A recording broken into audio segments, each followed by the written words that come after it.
Welcome to the JAMODI podcast, where we interview coaches and leaders to find out not just what they do, but how they do what they do.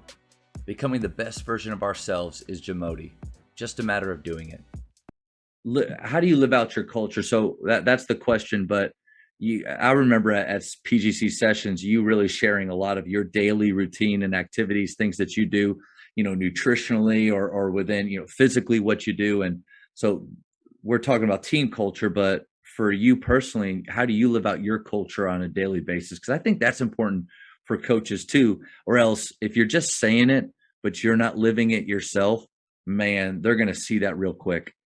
Yeah, I think I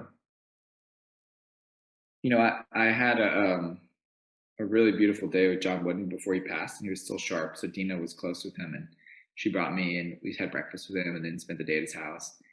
And I took away three things from him. And he said many beautiful things, and we talked a bunch and whatever. But one was, and he's like, he would correct me and say, "I'm not a coach, I'm a teacher."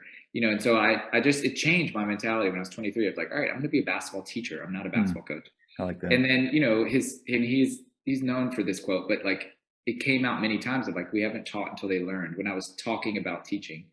And then the third is modeling is the best form of teaching. And, I don't think every coach has to be, totally in shape and be able to dunk and but like it all matters. And so I think I don't need to be in shape to beat my players and show them I can still physically shoot or play. I don't do that for that. To me, it's just it's about energy.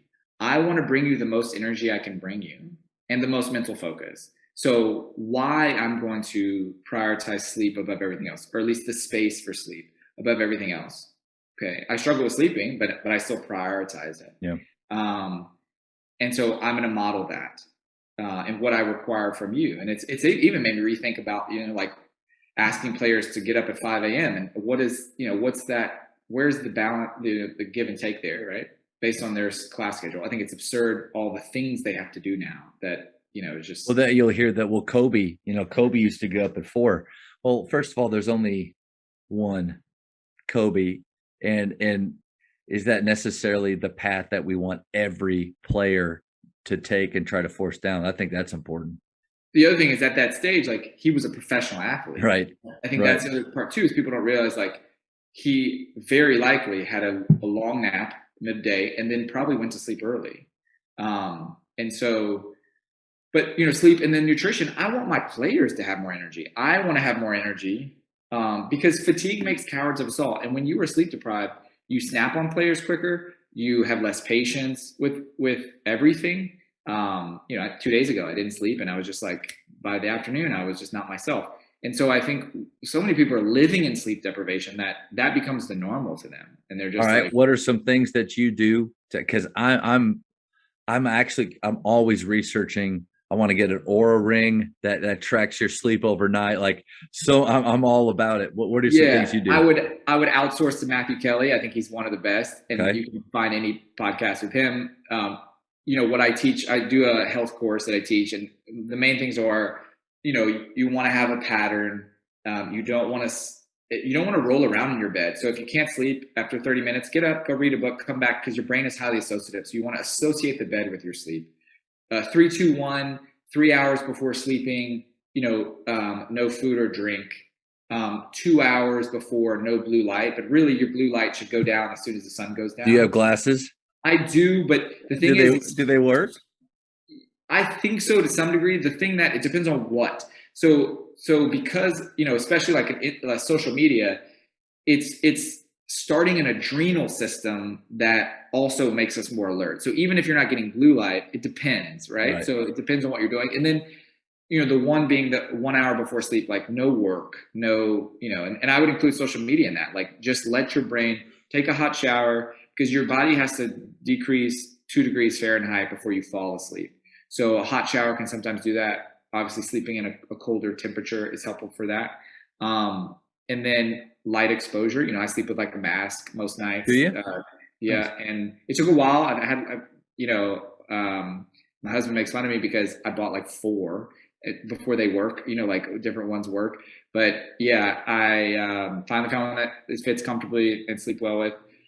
But then the other food and drink is an important one because so a really interesting one. This more for coaches than athletes, but so I'm forgetting the spinal fluid that now they've figured out goes into your brain each night and kind of whooshes around a lot of the amniotic plaque. I think I'm saying that word right. I might be wrong. But basically the plaque that builds up for all your neuromuscular diseases, MS and dementia and all that, that's plaque along the sheath of the nervous system. So what's really interesting, and I think Matthew Walker mentioned this in one of his podcasts about several studies where that fluid has one of two options. When it goes into the brain, if there is glucose in the brain, it will attach to a glucose molecule and it will take that out, leaving the plaque. It will attach faster to the glucose molecule because of where it is in the blood, leaving all that plaque. So really important, not only for you to sleep, get into REM cycles better, is not eating. And then the drinking is more because you'll get up and pee in the middle of the night. You can go through your sleep rhythm. Yeah. So it's really hard to not eat or drink 3 hours before, but that helps you have deeper sleep. And then, the long-term effects of it helps that fluid do what it's supposed to do, which is remove plaque from your brain. So yeah, that would be my quick one. But then also just like your addiction to caffeine, like you can't do the cycle of like boost with caffeine and then I can't sleep. And so then I don't sleep. So then I need more caffeine and it becomes this, crazy cycle. So just another thought. I think if you always have one of my high school coaches, the assistant, always had a Diet Coke, like every practice. And it's like, you're modeling something to the players. Right.